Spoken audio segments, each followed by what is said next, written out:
Olá pessoal, hoje nós vamos fazer uma aula sobre a análise da prova da Universidade Federal do Paraná, né?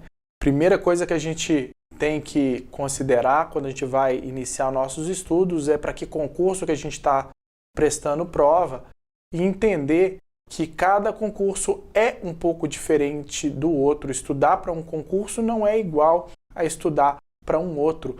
E eu tenho que levar em consideração a estatística individual, porque os temas tendem a ser recorrentes e também o estilo de prova, né? É caso clínico, é questão direta, pede conduta, pede conceito, tem muita imagem para ser avaliada, tudo isso vai influenciar na maneira da gente se preparar para aquela prova. Então, começando pelo estilo, a Universidade Federal do Paraná faz uma prova muito baseada em alternativa correta. 91% das questões estão relacionadas a te perguntar qual é a alternativa correta. 17% das questões envolve questões de verdadeiro ou falso, né? 81% das vezes são perguntas diretas, perguntas muitas vezes que levam em consideração o conceito, né? Te pede um conceito. 78% das vezes te pede um conceito. Caso clínico, apenas 19% das questões vêm baseadas num caso clínico. E em 19% das vezes, conduta. 6% das vezes, definir diagnóstico, né? Algumas vezes a conduta e o diagnóstico numa mesma questão. E interpretar alguma imagem, seja uma fotografia ou um exame de imagem, é muito pouco comum. Apenas 3% das questões dos últimos anos envolviam a interpretação de uma imagem. Eu sempre divido a parte da cirurgia em 4 grandes grupos: trauma, cirurgia geral, cirurgia do aparelho digestivo e as especialidades cirúrgicas. E aqui a gente tem uma diferença em relação à grande maioria. Na maioria das provas, trauma tem um peso mais importante. Aqui apenas 12,5% das questões dos últimos anos estavam relacionadas ao trauma. E que principalmente a TLS, né, o primeiro atendimento de trauma, que não pode faltar, isso toda prova tem alguma questão de atendimento primário de trauma. Mas a gente teve também trauma abdominal, trauma torácico, queimadura, neurotrauma, lesões de partes moles, mas um número muito pequeno de questões, né, se a gente pensar todo esse grupo de trauma. Na cirurgia geral, 34% da prova, né, mais de 1/3 da prova, pouco mais de 1/3 da prova, foi nesse grande grupo. E como não era para ser diferente, pré e pós-operatório representa a maior parte desse tema que eu chamo aí de cirurgia geral. A gente teve também questões de cirurgia ambulatorial, de hérnias, apendicite, resposta orgânica ao trauma, né? Hemorragia digestiva, abdômen agudo, colite pseudomembranosa e também terapia nutricional. No grande grupo aparelho digestivo, nós tivemos 4 questões de coloproctologia, 6 questões de esôfago, estômago e 2 questões de cirurgia da obesidade, e fígado e vias biliares foram 9 questões. Nas especialidades, né, foi o terceiro grupo com maior número de questões, mas foi só em torno de 20% das questões, 20,3% para ser mais exato. Mas o que chama a atenção aí é que existem alguns subtemas nas especialidades que não são propriamente subespecialidades da cirurgia geral. A gente teve questão de cirurgia pediátrica, de vascular, de urologia, mas tivemos questões de ortopedia, neurocirurgia e cirurgia cardiovascular. Então, metade das questões das especialidades foram, na verdade, de especialidades cirúrgicas que não são subespecialidades da cirurgia geral. Então vamos às questões, né? Trazer para vocês agora uma série de questões para ilustrar tudo isso que eu falei até agora. Questão de 2018, paciente de 33 anos, vítima de colisão moto-anteparo, com TCE, com hematoma epidural, queda da saturação de oxigênio, PA de 80/40, frequência cardíaca de 140, pulsos periféricos não palpáveis. Qual é a abordagem correta? Alternativa correta é a letra E, reavaliação do C, da circulação, buscando fonte de hemorragia extracraniana. O paciente que teve um TCE e depois teve uma piora clínica, uma mudança. Toda vez que o paciente tem uma mudança clínica, a gente vai reavaliar o A, B, C, D, E do trauma, sempre. E esse paciente, a gente encontra um problema no C, ele tem indícios de um choque hemorrágico. E o sangramento intracraniano não explicaria isso, O TCE do paciente não explicaria esse choque hipovolêmico. Então eu tenho que reavaliar o C, os grandes sangramentos intratorácico, intraperitoneal e pélvico, principalmente. Questão de 2018, paciente de 70 quilos, queimadura de 3º grau, envolvendo 60% da superfície corporal. Chega ao pronto-socorro 3 horas após queimadura, de acordo com a fórmula de Parkland, que volume de solução cristalóide deve ser infundida nas próximas 5 horas. Então a gente precisa calcular de acordo com o que ele pediu. Ele pediu a fórmula de Parkland, não é o que é tradicionalmente, que é preconizado atualmente pelo ATLS. Parkland é uma reposição de 4 ml por quilo vezes a superfície corporal queimada para um período de 24 horas. Metade desse volume a gente vai dar nas primeiras 8, a outra metade nas horas seguintes, nas 16 horas seguintes. O que é preconizado hoje pelo ATLS é metade do volume para a maioria dos pacientes. Em algumas situações especiais, a gente aumenta para 3 ou para 4 ml por quilo por superfície corpórea queimada. Superfície corpórea queimada, a gente vai levar em consideração só as queimaduras de 2º e 3º grau. A gente não calcula as de 1º. Então, para esse paciente, 60% da área queimada, 4 ml por quilo, 70 quilos, dá 16.800 ml em 24 horas, metade nas primeiras 8 horas, o restante nas 16 horas seguintes. Então ele já falou que é para as próximas 5. Por que para as próximas 5? Porque eu tenho que calcular e programar a minha infusão não a partir do momento que o paciente é admitido no hospital, mas a partir do momento em que ele sofreu a queimadura. Ele já está com 3 horas de atraso, então eu tenho que, até completar 8 horas do trauma, da queimadura, ofertar aquele volume que foi calculado. Então me restam 5 horas para administrar os 8.400, que é o que a gente tem na alternativa B. Também em 2019, em que momento deve ser administrado o antibiótico profilático? É uma questão aí de pré-operatório. A gente deve administrar o antibiótico profilático o mais próximo possível da cirurgia, mas eu preciso atingir nível sérico adequado no momento da incisão. Isso normalmente a gente consegue com 30 a 60 minutos. Dependendo do antimicrobiano, pode ser até 2 horas antes, mas o momento ideal é em torno de 60 minutos antes da operação. Então, alternativa D, 1 hora antes da cirurgia.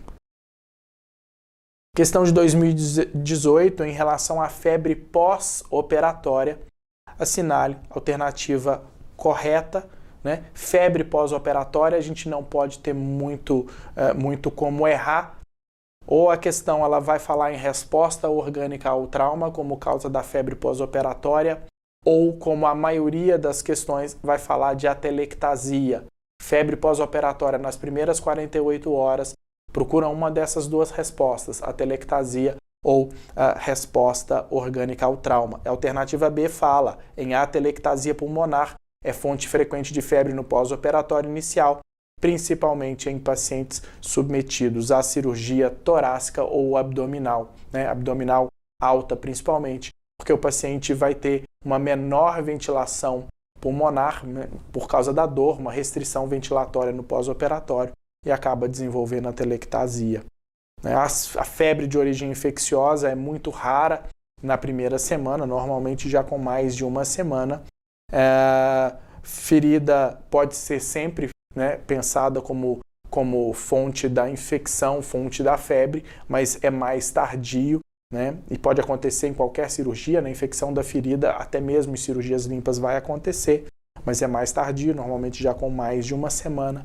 Flebite também é outra fonte de febre, né? A gente vai avaliar se o paciente tem algum sinal de inflamação na região dos acessos venosos. E nas infecções de sítios cirúrgicos superficiais, normalmente basta fazer a drenagem e cuidados locais, a gente não precisa de antimicrobiano. Nas profundas, sim, o antimicrobiano ele está indicado. Questão de 2019, levando em consideração a classificação de Nihus para as hérnias inguinais, é correto afirmar. Então, produção, coloca a classificação aí para o pessoal acompanhar. Né? Alternativa A fala que a hérnia inguinal que apresenta o ânulo inguinal profundo dilatado é do tipo 1, não. Ânulo inguinal dilatado é do tipo 2, ou seria do tipo 3. Né? A do tipo 1, o ânulo inguinal profundo, o anel inguinal interno, ele é normal.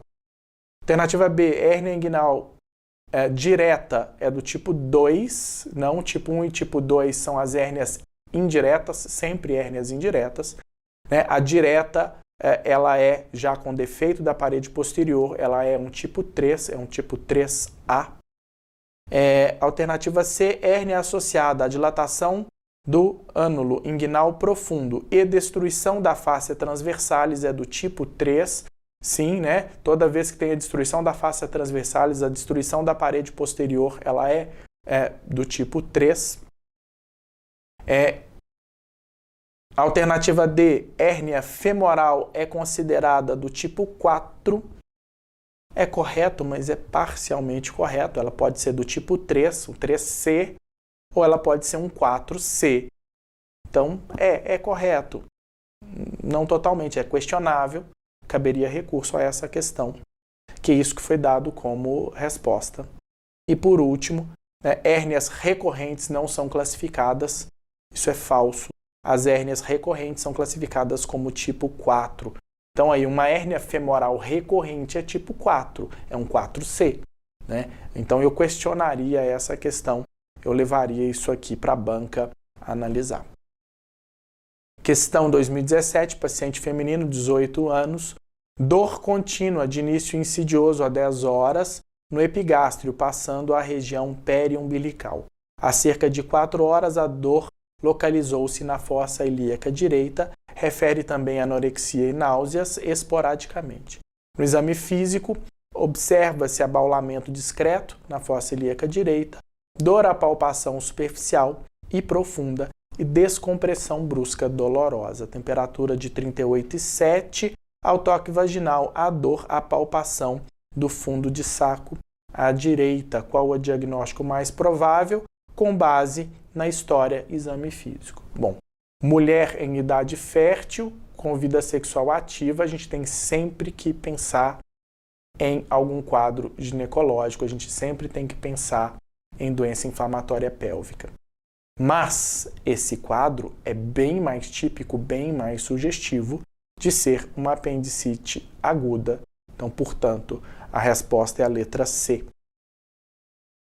A questão de 2017 não é indicação absoluta de tratamento cirúrgico no paciente com hiperplasia benigna da próstata. Né? Então, vamos primeiro pensar o que é indicação absoluta para o tratamento. O paciente que tem retenção urinária aguda refratária, né? Você remove a sonda urinária, ele tem recorrência.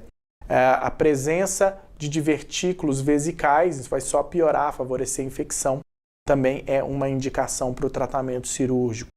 Infecções urinárias recorrentes é também indicação para o tratamento cirúrgico.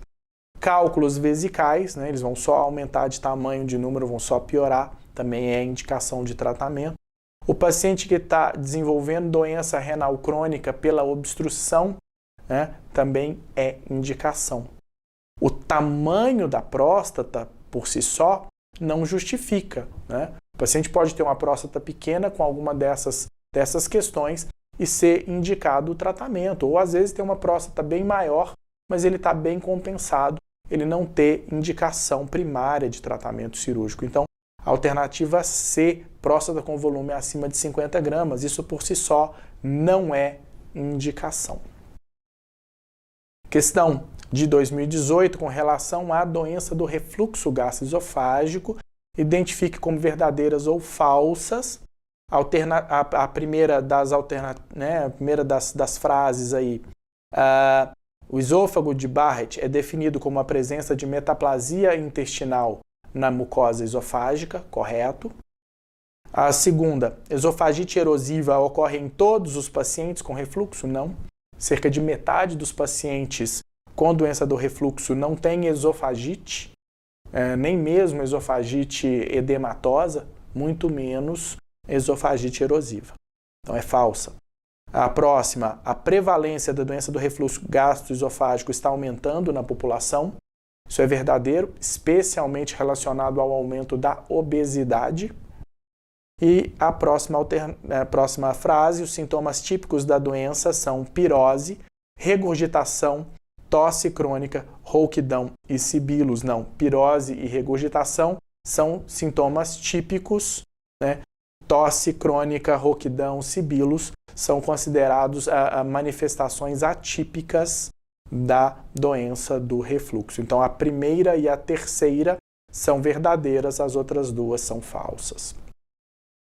A questão de 2019, em relação aos tumores gástricos, assinale a alternativa correta. A alternativa A, a linfadenectomia, melhora o prognóstico no tratamento cirúrgico curativo do adenocarcinoma. Isso é verdade, o tumor mais comum é o adenocarcinoma, e é indicado fazer uma linfadenectomia, o que a gente chama de linfadenectomia D2, a ressecção dos linfonodos perigástricos e ao longo dos principais troncos arteriais para o estômago. Essa linfadenectomia vai variar de acordo com a localização do tumor, né? Quais os grupos linfonodais que a gente vai dissecar, depende da localização do tumor, né, no estômago. Mas sempre a linfadenectomia ela é indicada no adenocarcinoma, ela tem um fator prognóstico importante. Eu preciso ressecar no mínimo 15 linfonodos para considerar que a minha linfadenectomia foi adequada. Menos do que isso, a gente parte do pressuposto que o paciente não foi bem operado.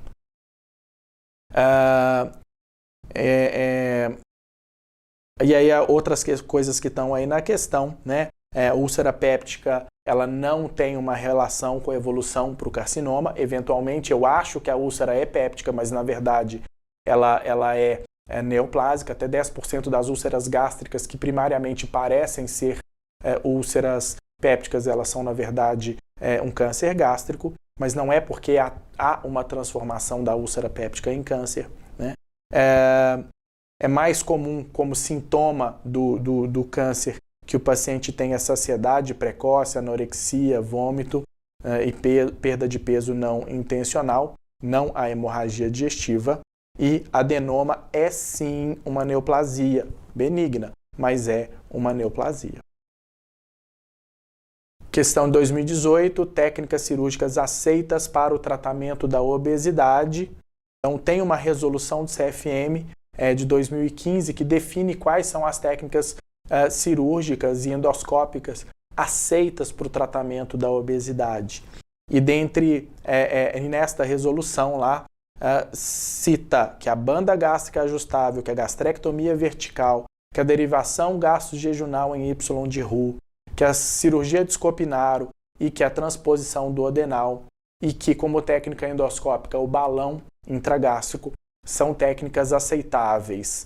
As cirurgias puramente intestinais, como o bypass jejuno-ileal, que está aí na alternativa B, elas são proibidas de se usar, com o uso clínico delas no Brasil. Elas até podem ser utilizadas apenas em protocolo de pesquisa, mas são cirurgias proibidas para o uso clínico. Bypass, jejum no ileal, alternativa B é errada. Universidade Federal do Paraná, 2019. Em relação à colecistolitíase, identifique como verdadeiras ou falsas as seguintes afirmativas. Então, a primeira afirmativa, o aumento da concentração associado à estase biliar predispõe à formação de cálculos na vesícula, absolutamente verdadeiro. A segunda afirmativa, na população ocidental, a maioria dos cálculos da vesícula biliar é de colesterol puro, falso. Né? São sim cálculos de colesterol, mas não existe um cálculo que é de colesterol puro. Eles são de colesterol, sais biliares, lecitina, às vezes cálcio em variadas proporções. Não existe um cálculo que é puramente de colesterol, então está errada. A terceira afirmativa, taxas elevadas de colesterol e lípides na bile excretada pelo fígado é fator predisponente para a gênese do cálculo de colesterol. Né? Quando a gente tem um excesso de saturação de colesterol na bile, esse colesterol não vai ficar completamente dissolvido, vai favorecer a formação dos grumos de colesterol e posteriormente dos cálculos. Então é verdadeiro. A próxima afirmativa, a solubilidade do colesterol na bile depende da quantidade relativa de colesterol, sais biliares e lecitina, também verdadeiro. Então a primeira, a terceira e a quarta afirmativas são verdadeiras. Questão de 19. Atualmente a etiologia mais comum de pancreatite crônica no adulto é alcoólica. Né? A bebida alcoólica representa 70% a 80% das pancreatites crônicas e 10% a 30% são de origem idiopática ou autoimune e as diversas outras causas. Tá? A pancreatite aguda, a gente já tem a colelitíase superando o álcool como causa. Mas na pancreatite crônica, ainda assim, o álcool é de longe a principal causa. Mais uma questão de verdadeiro ou falso. Sobre tumores benignos do fígado, identifique como verdadeira e falsa as seguintes afirmativas. A primeira, o adenoma hepático acomete principalmente mulheres entre 20 e 40 anos de idade, está associado ao uso de anticoncepcionais orais, ao uso de estrógenos especificamente, o que é verdade. A próxima afirmativa, a hiperplasia nodular focal deve ser ressecada cirurgicamente pelo risco de transformação maligna, não. A hiperplasia nodular focal ela não tem nenhum risco de malignidade. A gente não precisa nem ficar fazendo acompanhamento desse paciente. A próxima, o hemangioma é o tumor benigno do fígado mais comum. Né? Sem dúvida alguma, tumor maligno mais comum são as metástases, tumor benigno mais comum é o hemangioma, isso a gente não pode ter dúvida nenhuma, né? Muito comum, chega até 20% das necrópsias a gente encontrar algum hemangioma hepático, então é extremamente comum e não tem significado clínico na maioria dos pacientes, a não ser os grandes hemangiomas. O paciente ele não tem sintoma nenhum, não vai ter repercussão nenhuma, não precisa de nenhum acompanhamento. E a última das afirmativas, a síndrome de Cassabas-Merritt é uma síndrome rara associada ao adenoma, não é uma síndrome que está associada aos hemangiomas cavernosos gigantes. Então está errado essa. Então verdadeiras é a primeira e a terceira afirmativas. 2018 são técnicas utilizadas no tratamento cirúrgico da doença hemorroidária. Então, hemorroidectomia aberta, Milligan-Morgan, hemorroidectomia fechada de Ferguson, a apexia anorretal, né, com grampeador, a desarterialização transanal das hemorroidas, o THD, são todas técnicas que a gente atualmente emprega para tratamento das hemorroidas. A esfincterotomia lateral é para fissura anal. Esfincterotomia posterior não sei nem de onde eles tiraram isso aí. Questão de 17, a categoria C5 da classificação CEAP, sobre insuficiência venosa crônica, significa... Então, vamos mostrar aí a classificação, né? Primeira coluna, que é o importante, ele pede para nós aí o que era o C5, C0 sem nenhum sinal visível de variz, C1 telangiectasia ou veias reticulares, C2 veias varicosas, né, diâmetro acima de 3 milímetros, C3 é a presença de edema, C4 são as alterações cutâneas, né, o eczema, pigmentação, as alterações de subcutâneo, lipodermosclerose e atrofia branca. 5 é o paciente com úlcera venosa cicatrizada. E 6 é o paciente com úlcera venosa ativa. Então tá aí, ele pede o C5, úlcera cicatrizada, alternativa C.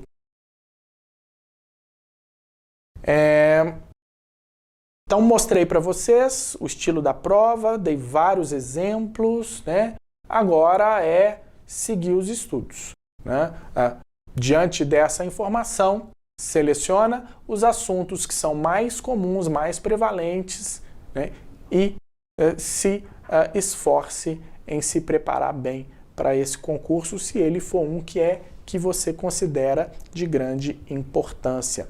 Ter foco no estudo é muito importante. Não adianta a gente ficar estudando aquele monte de coisas se essas coisas não estarão presentes naquele concurso que eu pretendo prestar aí no final do ano. Nós estamos aqui para isso, para te ajudar, para te orientar. Até a nossa próxima análise.